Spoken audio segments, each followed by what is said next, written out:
Hello everyone, आज की video में हम बात करेंगे nature and features of Indian constitution.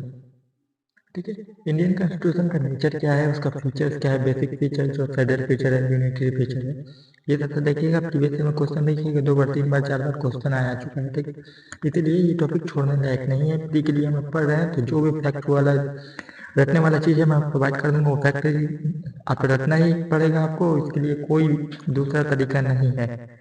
ठीक है, क्योंकि प्री के लिए आपको फैक्ट रटना ही पड़ेगा। फैक्ट नहीं रट पाइएगा कि दूसरा कोई फैक्ट रट रहा होगा। ठीक है, तो उसका देखिएगा प्री क्लियर हो जाएगा, आपको प्री क्लियर नहीं होगा, इसलिए फैक्ट रटना बहुत जरूरी है। तो चलिए स्टार्ट करते हैं। देखिए, नोमेनक्लेचर ऑफ नेशन, इंडिया का नेशन नोमेनक्लेचर क्या है? India that is Bharat. ठीक है, आर्टिकल 1 प्रोवाइड करता है India that is Bharat shall be union of state. ठीक है, आर्टिकल 1 में ये कहा गया है नोमेनक्लेचर क्या है नेशन का, इंडिया दैट इज भारत। ठीक है, ये फैक्ट याद करने वाला कि इसमें समझने लायक क्वेश्चन है। Which form of governance have been adopted by the Indian constitution? Parliamentary form of government है। ठीक है, इंडियन कॉन्स्टिट्यूशन इंडियन क्या है? पार्लियामेंट्री फॉर्म ऑफ गवर्नेंस है।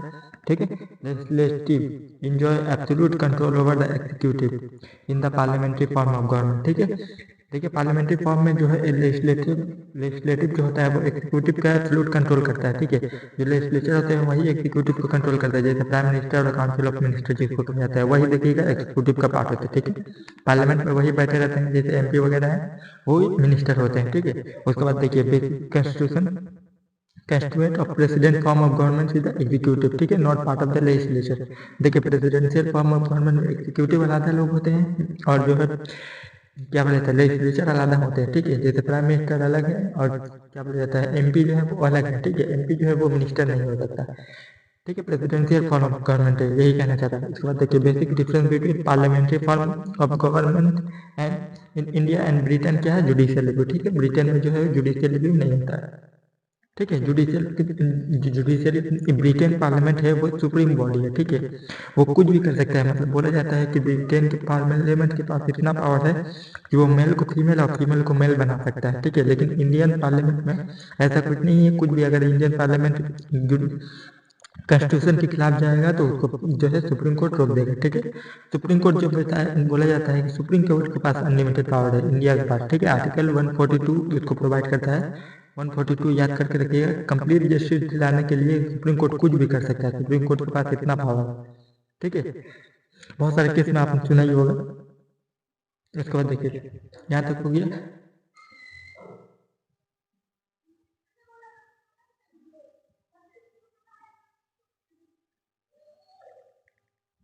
देखिए constitution of India is federal in nature. It refers to the distribution of power between center and state. 7th schedule में mention है।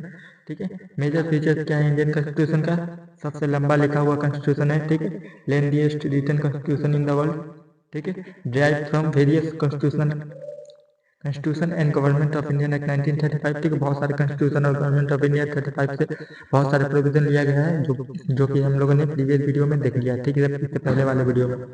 ठीक है, सोर्स ऑफ इंडियन कॉन्स्टिट्यूशन वाला video जाकर देख लीजिए, आपने नहीं देखा तो उसमें हर एक टॉपिक मैंने एक्सप्लेन कर दिया है कि कौन कौन सा कॉन्स्टिट्यूशन से क्या क्या लिया गया, कौन कौन सा कंट्री के कॉन्स्टिट्यूशन। ठीक है, separation of power between combine with check and balances. ठीक है, सेपरेशन ऑफ पावर भी है, एग्जीक्यूटिव लेजिस्लेचर और जुडिशियल सेपरेशन ऑफ पावर भी है, और चेक एंड बैलेंसेस भी है कि जैसे पार्लियामेंट जो गलत काम कर रहा है, अगर कॉन्स्टिट्यूशन के खिलाफ काम कर रहा है तो उसको सुप्रीम कोर्ट जो है रोक सकता है। ठीक है, उसके बाद देखिए और एक feature partially rigid and partially flexible. Partially rigid का मतलब होता है कुछ प्रोविजन जो है वो अमेंडमेंट करने लायक है। ठीक है, और कुछ प्रोविजन जो है वो अमेंडमेंट करने लायक नहीं है, जैसे कि कुछ जैसे बेसिक स्ट्रक्चर डॉक्ट्राइन है वो चेंज नहीं कर सकता। ठीक है, सुप्रीम कोर्ट खड़ा है। ठीक है, केशवानंद भारती के 1973 में सुप्रीम कोर्ट ने कहा था कुछ बेसिक प्रोविजन है जिसको चेंज नहीं किया जा सकता, कुछ पार्शियली रिजिड है, कुछ फ्लेक्सिबल है। ठीक है, कुछ को चेंज किया जा सकता है सिंपल मेजोरिटी की जगह, कुछ को स्पेशल मेजोरिटी की जगह। यहाँ पे क्वेश्चन आएगा, देखिए इसके बाद देखिए क्वेश्चन आएगा यहाँ पे। देखिए फेडरेशन एंड कॉन्फेडरेशन, इंडिया जो है फेडरेशन स्टेट है। ठीक है, partially rigid and partially flexible क्यों? It provide for the amendment by the both simple and special majority, और कुछ पार्ट अमेंडमेंट करने लायक है, कुछ नहीं है। ठीक है, सेपरेशन ऑफ पावर मतलब separation of judiciary from executive. ठीक है, जुडिशरी जो है इंडिपेंडेंट बॉडी है, जुडिशरी जो है एग्जीक्यूटिव का पार्ट नहीं है। ठीक है, स्टेट का भी पार्ट नहीं है। आर्टिकल 2 में स्टेट का पार्ट देखिए कौन कौन है? लेजिस्लेचर है, एग्जीक्यूटिव है, ठीक है, लोकल सेल्फ गवर्नमेंट है, और जितने भी गवर्नमेंट के ऑर्डर की जरिए पास किया गया वो सब चीज़ें हैं, लेकिन जुडिशियल और बीसीसीआई जो है स्टेट के पास नहीं है। चेक एंड बैलेंस का मतलब होता है executive responsible to the legislature, ठीक है। जुडिशियल सुप्रीमेसी का मतलब होता है कि supreme court is the guardian of the constitution, ठीक है। ये प्रीवियस ईयर में क्वेश्चन आ चुका है, जाके देखिएगा। ये गार्जियन ऑफ द कॉन्स्टिट्यूशन 2007 में क्वेश्चन आया। ये 2007 में देखिएगा, डायरेक्ट क्वेश्चन आया है कि गार्जियन ऑफ द कॉन्स्टिट्यूशन कौन है, ठीक है। गार्जियन वहाँ पे वर्ड नहीं लिखा होगा, वहाँ पे वर्ड लिखा होगा कस्टोडियन ऑफ द कॉन्स्टिट्यूशन, ठीक है। कस्टोडियन का मतलब होता है गार्जियन ही होता है। उसके बाद देखिए call directive principle and fundamental right, ठीक है, of the science of the constitution, ठीक है। क्रैनबेरी ऑस्टन ने कहा था। उसके बाद नेशनल एंथम जन गण मन फर्स्ट सॉन्ग कब कहा गया? कलकत्ता सेशन 1911 में। 1911 में पहली बार कहा गया था, ठीक है।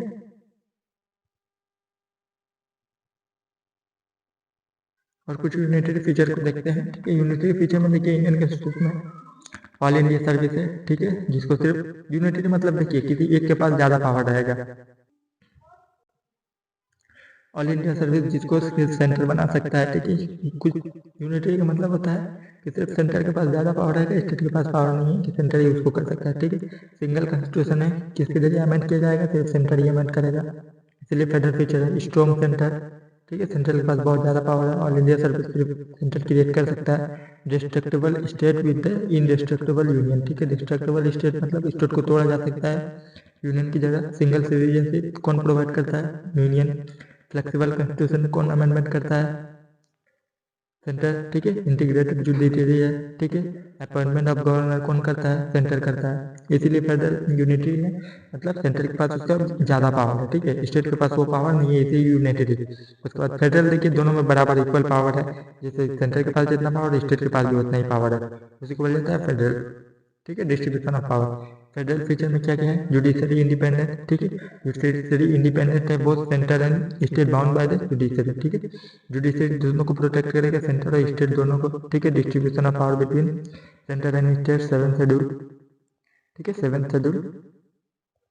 उसके बाद देखिए रिजिडिटी ऑफ द कॉन्स्टिट्यूशन, ठीक है। कुछ कॉन्स्टिट्यूशन है जो सेंटर और स्टेट दोनों चेंज नहीं कर सकता। सुप्रीमेसी ऑफ कॉन्स्टिट्यूशन, कॉन्स्टिट्यूशन दोनों के लिए जरूरी है, ठीक है। सेंटर और स्टेट दोनों किस में बाउंड है? सुप्रीम कॉन्स्टिट्यूशन के जरिए, ठीक है। कॉन्स्टिट्यूशन के खिलाफ कुछ भी नहीं कर सकते सेंटर और स्टेट दोनों। रिटन कॉन्स्टिट्यूशन है, दोनों किसके जरिए चलते हैं? रिटन कॉन्स्टिट्यूशन, एक ही कॉन्स्टिट्यूशन रिटन है, क्या बोला जाता है? सेंटर और स्टेट दोनों एक ही कॉन्स्टिट्यूशन को फॉलो करते हैं, ठीक है। उसके बाद देखिए ये कुछ चीजें हैं, फैक्ट है, याद करके रखिएगा। National anthem, national anthem total कितना है? स्टैंड फॉर 50 सेकंड, ठीक है। 52 सेकंड का है नेशनल एंथम। ऑनिंग, देखिए owing the complexity of the jargon, ठीक है, jargon in the constitution of India, it is often termed lower paradise, ठीक है। एक फैक्ट याद करके who refer to the constitution of India as a blend of the rigidity and flexible, ठीक है। KCVR ने कहा था। उसको देखिए what is the basic reason behind the vastness of the constitution, ठीक है। बहुत लेंथी कॉन्स्टिट्यूशन है, single constitution for both centre and state. Union and state के लिए सिंगल कॉन्स्टिट्यूशन है, इसीलिए लेंथी कॉन्स्टिट्यूशन है, सबसे बड़ा कॉन्स्टिट्यूशन, ठीक है। Maker of the constitution accorded less important to the interest of the वेल्यूअर of minority the statement belonging to the, ये वर्ड जेन्युइन है, ठीक है। इंडियन कॉन्स्टिट्यूशन जो है वो काफी फेडरल स्टेट है, किसने कहा था? केसीवीआर ने किया था, ठीक है। और ये चीज देख लीजिए, फेडरेशन और कॉन्फेडरेशन मतलब क्या होता है? Federation is close associated with 2 और मोर यूनिट ऑफ और स्टेट, ठीक है। 2 और 2 से ज्यादा होगा तो फेडरेशन, ठीक है। कॉन्फेडरेशन मतलब कॉन्फेडरेशन से लूज एसोसिएटेड विद द 2 और मोर स्टेट, ठीक है। 2 या मोर स्टेट, यूनिट और स्टेट, ठीक है। उसके बाद देखिए in federation state normally do not have the right to secede like India and Pakistan, ठीक है। फेडरेशन मतलब होता है स्टेट जो होते हैं वो खुद से अलग नहीं हो सकता, जैसे यूएस में स्टेट मिलकर जो है सेंटर को बनाया है इसी तरह। और कॉन्फेडरेशन मतलब होता है वैसा होता है, ठीक है, स्टेट अलग से टूट सकता है। देखिए the term Indian union as a cooperation, cooperative federalism, ठीक है, किसने कहा था? ग्राम जूली ऑस्टिन ने कहा था।